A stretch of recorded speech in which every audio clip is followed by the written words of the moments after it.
Okay so hello everyone, very good morning. So market open होने से पहले 3-4 important news आई है, तो मैंने सोचा कि बस कवर कर देते हैं जिससे मार्केट पे इम्पैक्ट आ सकता है।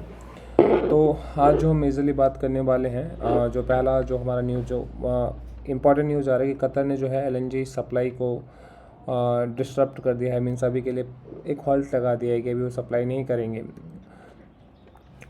उसके अलावा एक्सिस बैंक ने टेस्ला के साथ पार्टनरशिप करी है और इंफ्रास्ट्रक्चर सेक्टर में एक आईपीओ की न्यूज़ आ रही है। तो इन तीन चीज़ों के बारे में हम डिस्कस करेंगे। तो चलिए आगे बढ़ते हैं। तो सबसे पहली चीज़ जो हम देखते हैं, जैसे हमने डिस्कस किया था कि कतर ने जो है एलएनजी को डिस्टर्ब कर दिया। इसका क्या मतलब है? तो इसका मतलब ये है कि कतर ने एलएनजी सप्लाई पर अभी के लिए हॉल्ट लगा दिया। मतलब वो कहीं भी एलएनजी सप्लाई एक्सपोर्ट नहीं कर रहे हैं। तो इसका इंडिया पे सबसे बड़ा इम्पैक्ट ये पड़ने वाला है कि इंडिया जो है अपने 40 से 45% एलएनजी इंपोर्ट जो है कतर से करती है। तो अगर ये सप्लाई रुक जाएगी तो जाहिर सी बात है कि शिपमेंट में देरी हो जाएगी, जिससे इंडिया के मार्केट पे और पर्टिकुलर एनर्जी सेक्टर के शेयर पे इम्पैक्ट पड़ेगा। कौन कौन से शेयर इम्पैक्ट हो सकते हैं? फर्टिलाइजर के शेयर इम्पैक्ट हो सकते हैं, पावर जनरेशन वाले शेयर, या फिर जो सिटी गैस डिस्ट्रीब्यूशन वाले शेयर हैं उसमें इम्पैक्ट होने के चांसेस बहुत ज़्यादा हैं। अगर आप देखोगे मार्केट ने क्या सिग्नल दिया है कि जैसे ही प्राइस मतलब जैसे एलएनजी का इंपोर्ट उन लोगों ने रोक दिया है, सॉरी एक्सपोर्ट रोक दिया है कतर, तो फिर क्या कहते हैं, प्राइस जो है आप देखोगे $10 से $24 सीधा हाइक हो गया, ऑलमोस्ट डबल प्राइस हाइक हो गया। इसके अलावा अभी एक फॉर्डिंग भी दे रखी है कि स्ट्रेट ऑफ हॉर्मुज़ को भी वो रोक सकते हैं, जिससे डिलीवरी में भी और ज़्यादा डिलेज एक्सपेक्ट की जा रही है।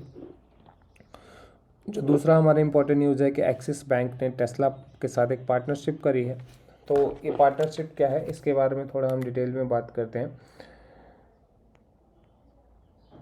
तो बेसिकली एक्सिस बैंक ने टेस्ला के साथ एक पार्टनरशिप अनाउंस किया है इंडिया में, जिसका मतलब ये है कि टेस्ला कार खरीदने वाले बायर जितने भी होंगे तो एक्सिस बैंक से उनको फाइनेंशिंग ऑप्शन मिलेगा। ओके, तो मतलब कि जितने भी लोग टेस्ला कार को बाय करेंगे, तो अगर वो फाइनेंस कराना चाहता है तो एक्सिस बैंक से उनको फाइनेंस का ऑप्शन मिल जाएगा। और इसके साथ साथ एक्सिस बैंक ने उसमें 10 साल का टेन्योर भी रखा है लोन को पे करने का। तो एक अच्छी न्यूज़ है, पॉजिटिव न्यूज़ है ये ईवी फाइनेंस सेक्टर में भी, प्लस एक्सिस बैंक के लिए भी। तो लॉन्ग टर्म में एक अच्छा न्यूज़ बन रहा है एक्सिस बैंक के लिए। उसके अलावा तीसरा जो हम डिस्कस करने जा रहे हैं इंफ्रास्ट्रक्चर सेक्टर के बारे में। तो अगर आप देखोगे तो IFSCL IPO प्लान कर रही है लॉन्च करने के लिए।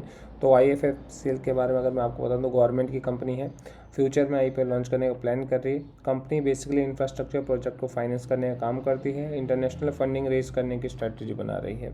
तो इस न्यूज़ की वजह से इंफ्रास्ट्रक्चर फाइनेंशिंग थीम भी फोकस में आ सकता है। तो डेट्स इट गाइस, यही था आज का हमारा मार्केट। सिंपल सी बात यह है कि आज जो फोकस में रहेंगे गैस एनर्जी के स्टॉक रह सकते हैं। पेट्रोनेट करके है जो सबसे बड़ा इम्पोर्टर है गैस में। उसके अलावा बैंकिंग एक्शन में एक्सिस बैंक पर नज़र रह सकती है। इन्वेस्टर्स के लिए क्या कर सकते हैं, पैनिक करने की ज़रूरत नहीं। शॉर्ट टर्म डिस्ट्रप्शन है और आप इससे बच सकते हैं। होल्ड करें, मेरा ये मानना है कि पैनिक में सेल मत करें, क्योंकि अगर आपने मेरी कल की वीडियो देखी होगी तो एक हिस्ट्री डेटा के हिसाब से जितने भी ये शॉर्ट टर्म फॉल आते हैं इनका रिकवर 40 से 45 डेज में हो जाता है। Thank you so much, good luck, have a great day और ख्याल रखिए।